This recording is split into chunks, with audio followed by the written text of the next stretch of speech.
Untuk membahas informasi selengkapnya kami telah terhubung dengan pakar tindak pidana pencucian uang Yenti Ganarsi. Selamat petang Bu Yenti. Selamat petang Mbak Anissa. Baik Bu Yenti, ini mantan mentan dicekal ke luar negeri bukan hanya sang tersangka tapi sampai ke istri, anak hingga cucu. Ini berarti mengindikasikan memang aliran dana masuk ke keluarganya atau dipinjam rekeningnya atau ikut menikmati. Iya, seperti yang disampaikan Pak Ali Fikri tadi ya, bahwa ada kemungkinan atau ada indikasi lah ya menerima aliran dana dari gratifikasi atau mungkin dari pemerasan ya, pasal 12E yang kemarin disebutkan. Itu ya kemungkinan memang seperti itu. Dan biasanya memang begitu, korupsi itu TPPU-nya kemana? Paling dekat ya ke keluarganya. Karena apa? TPPU itu kan menyembunyikan hasil kejahatan yang dalam hal ini hasil korupsi agar tidak ketahuan gitu ya. Ya paling gampang ya memang yang paling dipercaya ya keluarganya. Jadi ya memang seperti ini. Ya sekarang bagus lah ini KPK langsung ada TPPU-nya gitu ya. Karena memang selama ini hanya tindak pidana korupsinya saja. Dan ini kemungkinan yang membuat tidak jerah gitu. Jadi bahwa pasal TPPU pasif pasal 5 yaitu yang menerima aliran dana dari hasil kejahatan korupsi dalam hal ini misalnya dia kan nanti mereka ini paling-paling kan tidak terlibat korupsinya tapi terlibat menerima hasil korupsinya gitu ya. Jadi sementara yang terlibat korupsi dan mengalirkan dia akan dikenakan dua undang-undang sekaligus yaitu undang-undang korupsinya juga dan undang-undang TPPU-nya ketika mengalirkan. Dan yang paling penting justru adalah yang menerima aliran itu karena uang dari hasil korupsi itu ada pada yang menerima ini. Kalau memang kita serius untuk memberantas korupsi dengan merampas kembali uang hasil korupsi itu dan kembalikan kepada negara, ya memang yang pasif-pasif ini yang harus KPK berani. Selama ini saya kira KPK kurang berani ya berkaitan dengan TPPU pasifnya. Nah ini ada satu langkah maju. Kalau memang betul karena Bu Yenti, yang dimaksud TPPU pasif itu berarti siapa saja yang bisa kena pasal TPPU pasif ini, Bu? Ya, berarti bisa saja orang-orang yang tidak terlibat korupsi, tetapi dia menerima aliran dana. Misalnya dia menerima uang itu kemudian dia belikan mobil, menerima uang itu bikin perusahaan misalnya ya, menurut saya ya seperti Rafael Alun itu ada itu mestinya pasifnya. Jadi dulu jadi banyak hal gitu.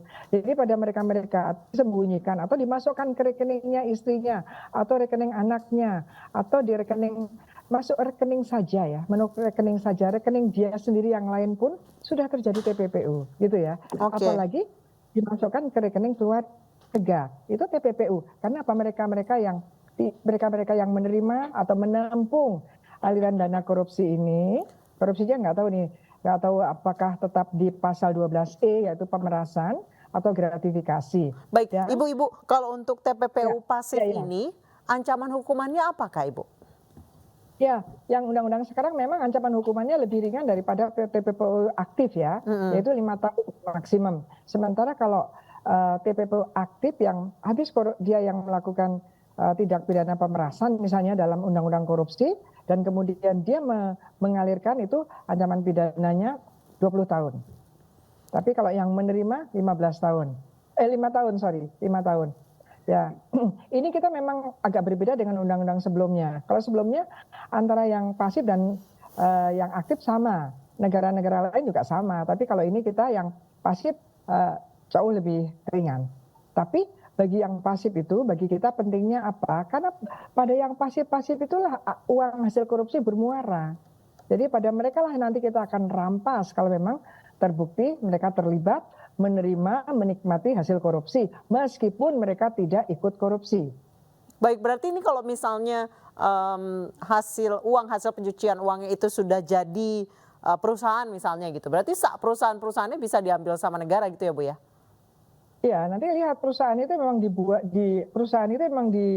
didirikan berdasarkan uang hasil korupsi itu semua, ataukah memang hanya sebagian saja yang ditelusuri hanya yang berasal dari hasil korupsi itu saja. Kalau itu untuk TPPU, jadi tidak semua ya. Misalnya perusahaan itu sudah berdiri terus kemasukan uang hasil korupsi ya, yang diambil ya sesuai dengan yang dimasukkan dari hasil korupsi ini, gitu.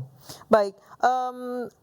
di kasus-kasus korupsi biasanya TPPU hingga melibatkan mereka yang menerima secara pasif itu jarang dilibatkan. Paling sejauh ini hanya diperiksa-periksa saja yang menerima mobil, yang menerima rumah misalnya, Ibu.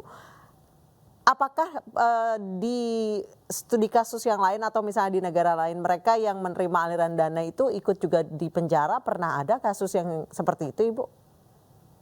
Sangat, di mana-mana juga seperti itu. Sebenarnya kata kuncinya justru di pasif itu. Saya nggak tahu juga ya Indonesia ini kok sangat jarang. Tapi dulu beberapa waktu yang lalu ya, walaupun bukan dari korupsi, misalnya waktu Malindadi kan suaminya kena, ya. Ya Iya. ini yang membuat kita ini kok pilih-pilih gitu ya. Padahal pada mereka lah. Jadi kalau mau ditanyakan, apakah di tempat lain? Banyak di negara lain. Contoh yang paling saya masih ingat ya, sekitar mungkin 4 tahun atau 5 tahun yang lalu, ada korupsi di Kementerian Pertahanan Yunani, ya. Penerima pasifnya itu, TPPU-nya itu adalah istri, bahkan mantan istri dan anak, gitu. Jadi ada selain Menteri Pertahanannya, itu juga Menteri Pertahanannya terlibat korupsi alutsista dan TPPU dan keluarganya kena juga gitu, dipidana juga. Di Amerika banyak gitu. Justru disitulah yang paling penting. Makanya ya saya berpikir jangan-jangan ini yang membuat mereka tidak jera, gitu kan? Karena mereka nanti pasang badan aja toh, uang-uangnya masih ada di keluarganya. Ya ini menurut saya paradigma ini belum terbangun dengan baik ya di KPK, sehingga mereka masih menerima banyak, apalagi korupsi kita ada yang triliun-triliun, itu harus dicari sampai di mana uang itu ada pada mereka yang menerima aliran dana, menguasainya, itu harus diterapkan. Karena berarti TPPU mereka pasif. yang menerima aliran dana itu, apalagi sampai dititipkan uang haram itu di rekening, berarti terindikasi sudah tahu kalau itu adalah uang haram. Tidak harus tahu, dalam hal ini tidak tahu, tetapi undang-undang mengatakan patut menduga sudah cukup. Jadi tidak harus tahu, karena tidak mungkin orang memberikan ini ya, uang hasil korupsi kan nggak mungkin, belum tentu gitu ya. Ya, walaupun itu kepada istrinya. Tetapi undang-undang sudah mengantisipasi itu, yaitu dengan cara bahwa orang itu ada bukti objektif, bahwa ada penerimaan, dan bukti subjektifnya bahwa yang menerima itu mempunyai pandangan patut menduga atau patut diduganya bahwa yang diterima itu unusual, tidak biasa, yaitu dengan cara nanti misalnya kan tahu dong yang namanya gaji menteri berapa, gitu kan? Kemudian yang terima berapa, gitu ya? Itu sebenarnya mudah sekali. Itu namanya sudah masuk memenuhi unsur patut menduga bahwa tidak mungkin suami saya bisa seperti ini, ngasih ini, tapi dia sudah ada rasa tidak mungkin karena dia bisa melihat profil gaji suaminya atau pendapatannya, dan yang diterima itu jauh lebih besar. Dia juga bisa memperhitungkan bahwa itu adalah sesuatu yang tidak wajar, tetap nekat menerima, itu yang dikenakan pasal pasif. Itu yang terjadi sebetulnya, hanya memang undang-undang di Indonesia agak tumpul ya ke situ ya, agak melindungi, padahal pada yang pasif itulah uang itu bermuara. Baik. Dan inilah mungkin yang membuat tidak jera ya, mungkin tidak jera karena udahlah nanti dipidana korupsi, pidananya juga nggak lama, kemudian nanti dapat remisi tapi uang masih banyak gitu. Nah ini sebetulnya dengan masuknya Indonesia pada rezim TPPU harusnya menelusuri sampai di mana uang-uang itu ada dan dirampas semuanya, termasuk apabila uang-uang hasil kejahatan itu ada di keluarganya.